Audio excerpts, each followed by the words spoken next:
Good evening everyone, and welcome to the Planning and Highways Committee meeting today, the 9th of November. I'm not going to go through all this because I think everybody is aware of all the house rules, but I will remind you to put your phones on silent or switched off, please. Tony, are you happy for us to go through all the applications? Thank you. Right, that leads us to item number 1, apologies for absence, and we've got Councillor Foreman and Richard Honeyman. Thank you. Agenda item 2, disclosure of interest. To deal with any disclosure by members of any disclosure of pecuniary interests and interests other than pecuniary interest as defined under the Seaford Town Council Code of Conduct and Localism Act 2011 in relation to matters on the agenda. No. Thank you.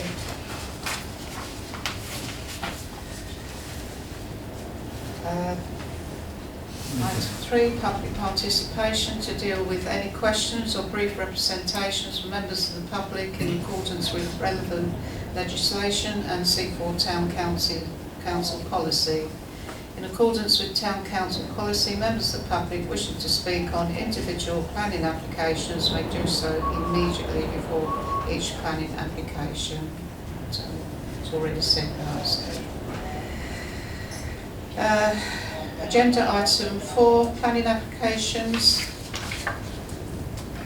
Planning applications received week commencing the 9th of October. LW/23/0569, Unit 4, Cradle Hill Industrial Estate, Cradle Hill Road, and this is all various illuminated signage. So over to the committee. That's the front elevation. So it's pretty typical signs for this sort of unit.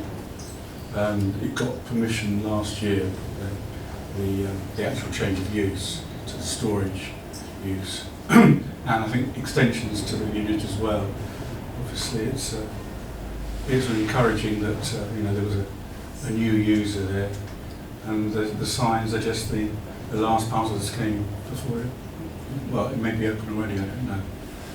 But the sign's pretty standard, front, rear, and back. Councillor Markham?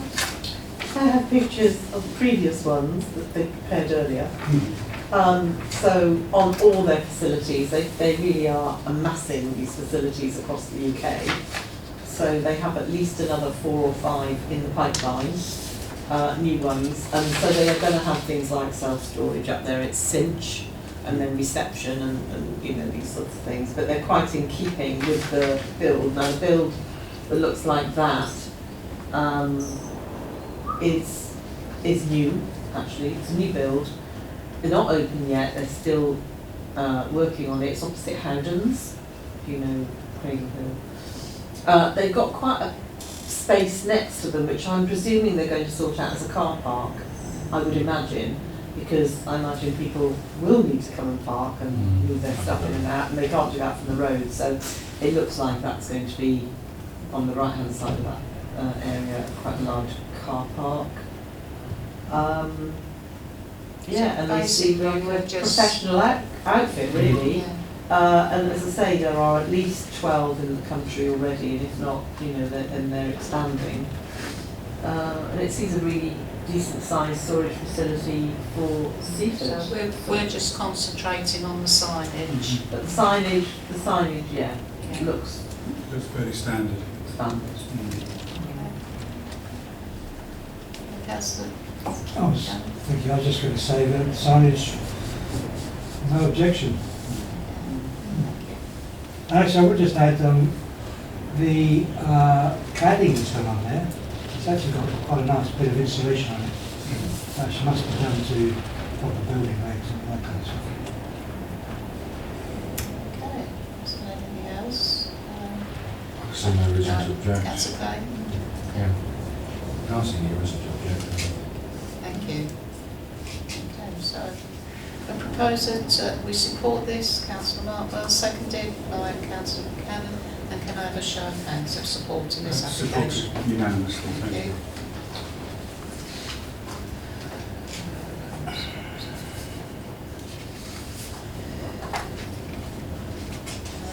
Planning applications received week commencing 16th of October.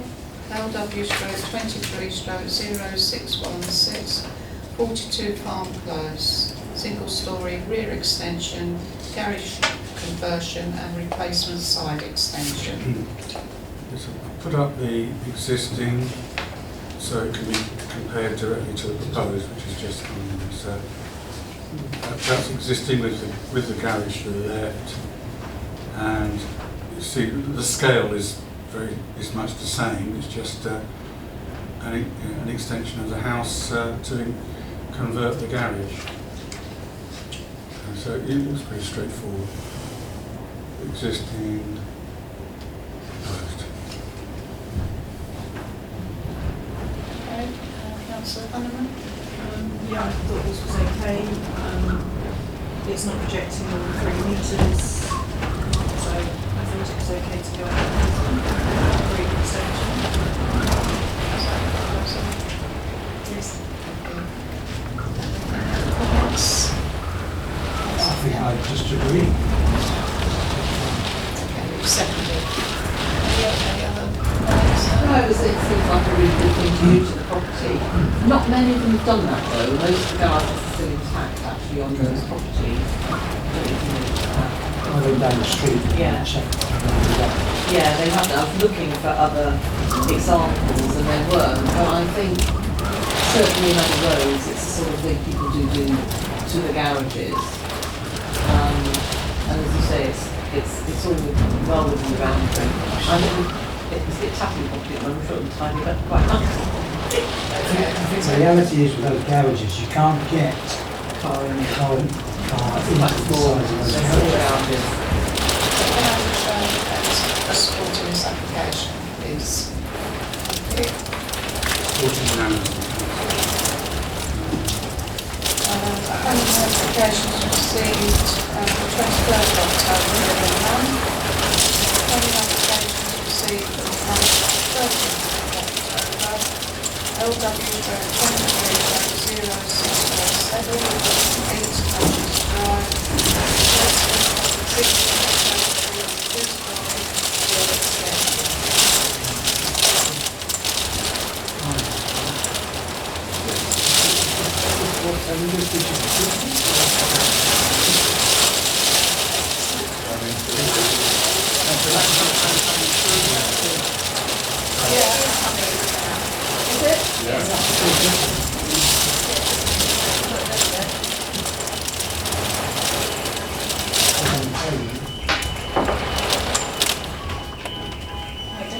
Yeah, no, it's definitely dripping. All the cars have gone off there. You can probably Okay, hear back to you, that. Chair. You want to talk now before it comes back. Again, this is the existing and proposed plans. I'll enlarge them a bit because they're quite small scale. This, the same property applied for a single story extension about a year ago, which we raised no objection to. But since then, and that was approved, since then they've changed their minds and obviously decided they need more room and gone for a double story extension. But unlike a lot of the two-story extensions that we deal with, it's towards the rear. I mean, we have to make sure that it's double-story extensions at the front, as you've heard in previous meetings, are set back so that they appear to be extensions rather than just turning the house into one big lump, as it were. But this one's towards the rear anyway. We, as I say, supported the single-story extension and don't really see anything significant in the two-story extension, seeing as it is towards the rear, to object to. But, so there's the proposed, and there's the existing. Again, It's sort of joining the garage and the house to the rear of the property, and the roof line is lower as well. I'll leave the proposed one up there. Yeah, let's lead on this one. Councillor Kenneth? Yeah, I did my best searchings on Google Maps and generally concur with what the planning officer's been discussing. It doesn't, it's not that obvious at all from the front of the house. It's a rear, very expensive. And I think the roof line is subordinate to the rest of the house. I would have no objection. Thank you. Is that proposal? I would propose that. Thank you. Councillor Mark? Yeah, happy to second that, really. Thank you. I think this is fine. I think it's really quite sympathetic to the rest of the house. I'm sure it'll be a good embellishment. Just wondering about the solar panels on the roof. Do they? They're existing. They're existing, and then they're adding. No. They're just having to shift two from the big roof to the small roof. Yeah, that's right. You don't need On the planning. rear. You don't need planning for that. No. Anyway. Okay. Suits me. You're seconding the proposal. I am happy to second Any it. other comments? No, sorry. So can I have a show of hands supporting this application, please? That's just unanimous, thank you. Thank you.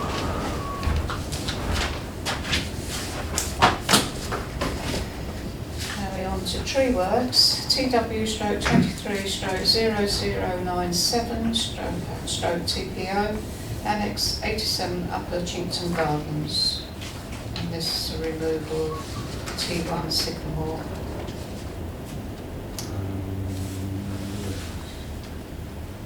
That's the photo that the applicant supplied of the sycamore shrouding the annex at the rear of the property. There's the location map. You see T1 immediately over that log cabin. And here's the street plan, if you like, which is shows some of the. I mean, and they are asking for its removal, but I don't think any additional information.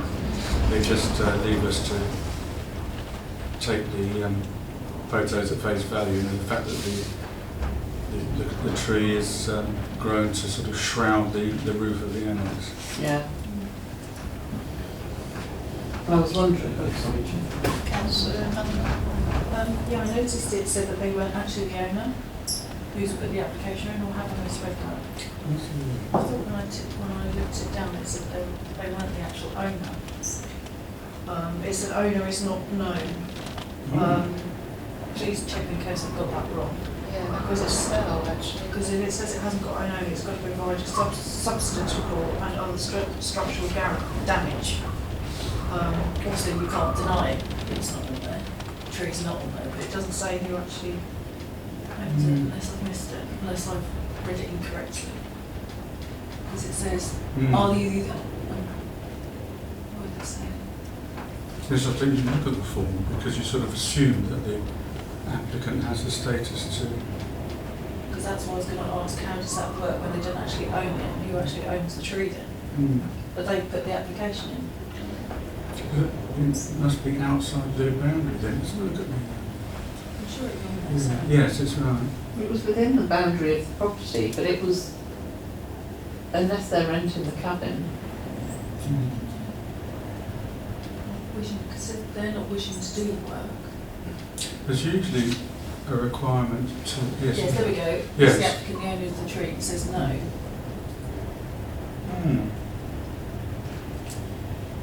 We need to check that's not a mistake. Well, we can owner unknown, it says. Yeah. But then that will be down to the tree officer. Yes, but we can point it out as a quirk of the application, just in case it's overlooked, because normally, you know, the forms are all answered in the same way, and all the other boxes are ticked. And this is an unusual one. I mean, I don't study the forms because, you know, if you do that, you Work never finishes. You just Oh, I assume it's do that because I okay. just find that I can get the answers. It's a good job you do. But that's because I was then looking for the reports that it said if they weren't the owner. I couldn't see the reports. I see. The subsidence report and everything. Yeah. Yeah. Because, well, yeah. And also it says it's not diseased, not the owner, no details, no offering to carry the work. So the survey needs to be assessed, and then I put a question mark, who would then pay for it? Well, it's, I mean, Can't deny it's not a problem. well, on the amenity side, if it is a problem, then there's two ways of dealing with it. That's removing it, which is what this person's asking for, or cutting it back. So, but they don't seem to have covered any sort of detail about how it could be covered, how it could be cut back. Probably because they see it as so much of a nuisance, they just want to get rid of it, which is fair enough. But you know, the tree officer will look at it in a different way. So there's those two things there to learn. I think we should. Now it's been spotted, I think we should point it out to the officer. Yeah. Councillor Buchanan. Thank you, Chair. Just a quick point on the description. It says remove sycamore stem. Is that a specific part, you know, adjunct to the main trunk? We get multi-stem ones, don't you? It says on the under the one sentence, two sentences, scope of work. Yes. Stem is currently leaning on the roof of the property, so not necessarily talking about removing the whole tree, just the bit that's Yeah. Again, that's. damaging their. It would have been helpful if that had been on the description of the application that we saw. You know, we shouldn't have to dig into the details of the application to get what they're asking for. But well, having said that, you do often get details in the application, but they're usually in the first part rather than the last few pages. So yes, I mean, the removal of a stem seems to be okay, I think. Yeah. I would suggest, but we should point out the quirk in the application about ownership. Yes. I mean, I'm quite happy with the stem to be removed because of the damage it will make to the log cabin. But I just wonder, because there's the law that says if it's not your property, you can't chop it off. But it has been noted that You have to give it to the person who owns it. yeah, Yes, that's right. who's going to pay for it? It's a tricky one for the tree officer to deal with, Yeah. but yeah, at least he's got to deal with it, not us. So you're happy for that to be on the closing, you're right with the stem, but noting the ownership. Yeah, Tree. but draw the officer's attention to the fact that the applicant doesn't own the tree, so may not have the power to, submit the application and actually work on the tree. And just leave it in his hands, if that's okay. Yeah, the proposal. Yeah. Does that find a seconder? Councillor Buchanan, and can I have a show of hands? Unanimous. Thank you.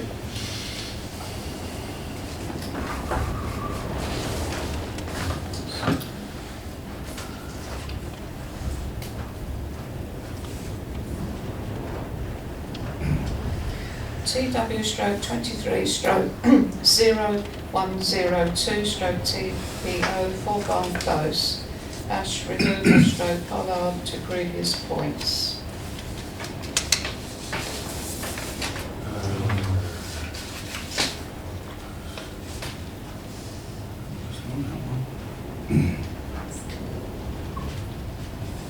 This is just one ash, I think.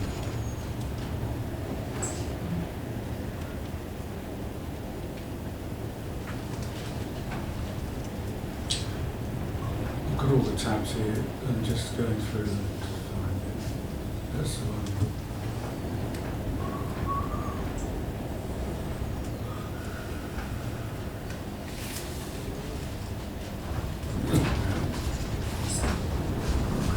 Sorry about There this. wasn't much information on this. No, just this, there's a few sentences from the tree surgeon applied.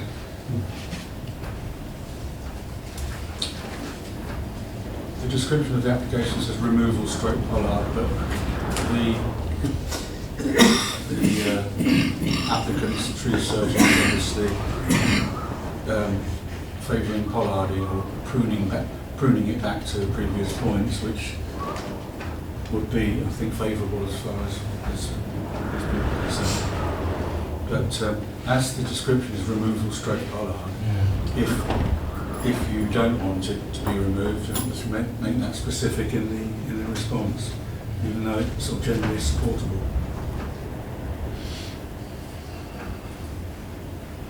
Councillor Buchanan. Thank you, Chair. Well, just to be clear, in terms of the wording, ash tree removal pollarded to old pollard points. It doesn't say removal stroke pollarded. It's pollarded removal, I think.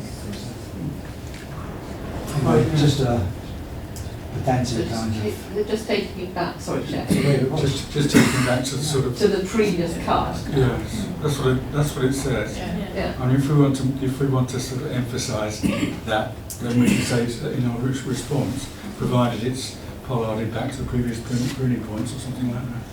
If there's slight vagueness there.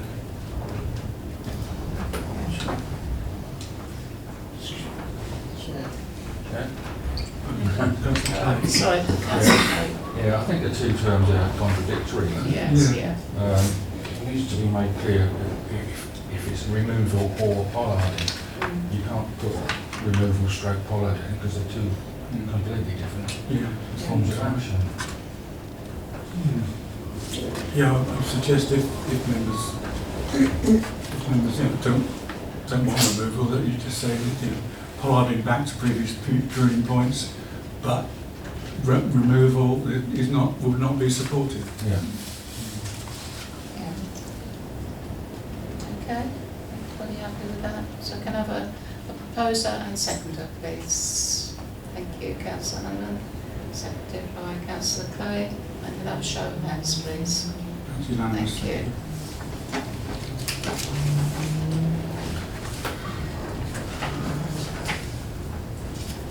TW stroke 23 stroke 0101 stroke TPO 17 Falcon Avenue. We've got various trees on this, home oaks, all home oaks, and one removing the replanting condition, which is Oh, yeah. interested on this one. Okay, there's so many tabs up here.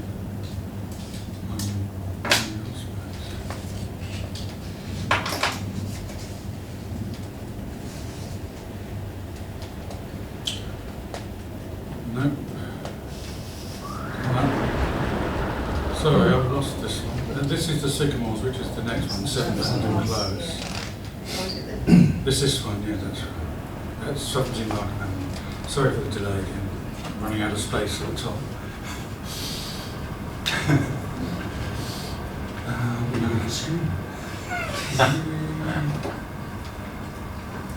The statement is the most useful thing. It's nice to have some information supplied like this to go on.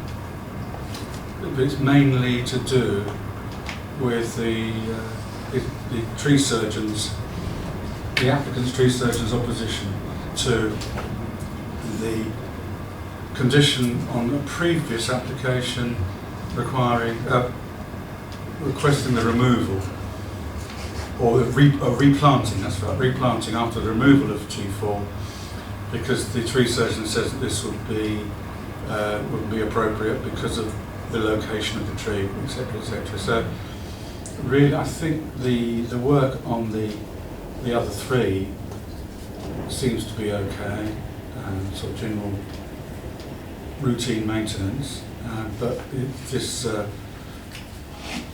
sticking point over T4 and whether the replanting condition should be enforced or dropped. It's really a matter for the tree officer rather than us, but so we've been asked for our views, and if we're happy with the general work on the first three trees, we can say that and just simply leave the decision on the replanting condition to the officer. It's just a suggestion. I think the first the work on the other 3 trees is pretty standard. Just Yeah. pruned by 3 to 4 metres and crown raised, yes. And he's not arguing about that anyway, and I think it's been approved anyway in the last application. So, Any comments?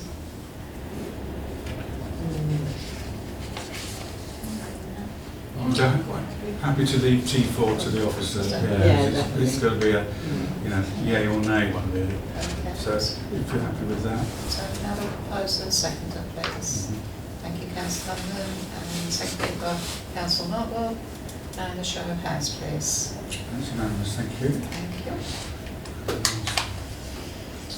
We go on to TW/23/0081/TPO 7 Benedum Close. Well, there's a long list here, I'm not going to read them all out. So, Yes, there's the report. Again, yes, it's the same tree surgeon as one of the others. 9 sycamores. Quite a marked reduction, but sycamores, I think, are quite fast growing, can take that reduction. Especially, and the thinning of the crown. At least they're not going to be removed. There seem to be there's quite a few of them. I mean, that's not the most professional plan, but it gives you an idea of. So yes, it looks supportable, but obviously the tree officer will feed in his expertise over the level of reduction. So they are quite fast growing, and they're not looked on as specimen trees. Sycamores are sort of worth preserving, but not. 6 metres is quite long, isn't it? Well, It must be tall trees to start off with. Well, Well, yes. can be, they can. Yeah. Beautiful trees, though. Yes. Leaves are a bit of a nuisance, but otherwise sticky. Quite a lot. It's about an orchard. Yeah. Forest. Any comments? So, can I have a proposer and seconder who is supporting this application? Thank you, Councillor Clay, seconded by Councillor Cannon. And can I show of hands, please? Thank you. Thank you. Unanimous.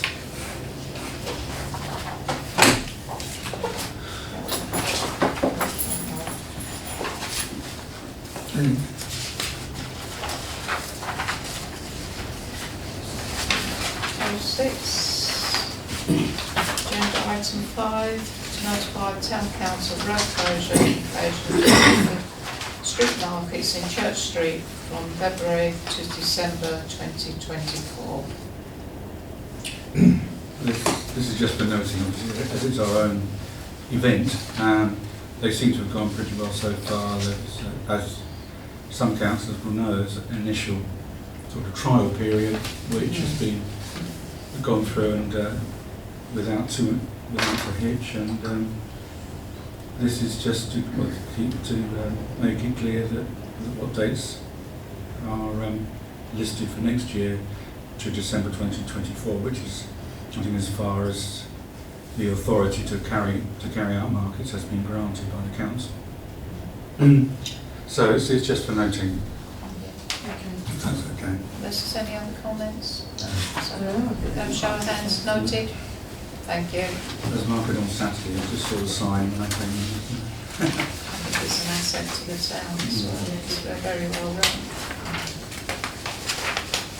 Agenda item 6, to notify the committee of decisions taken by Lewes District Council and applications previously considered by the committee. There again, you can.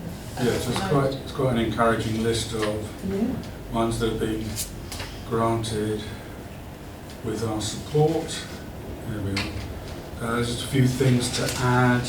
Oh yes, I've put the Cliff Gardens application in there just for noting. It didn't come before the committee, but members are probably aware that it's been approved, especially ones that were at the Planning Applications Committee at the time, which was quite an event. I watched it on television a couple of times.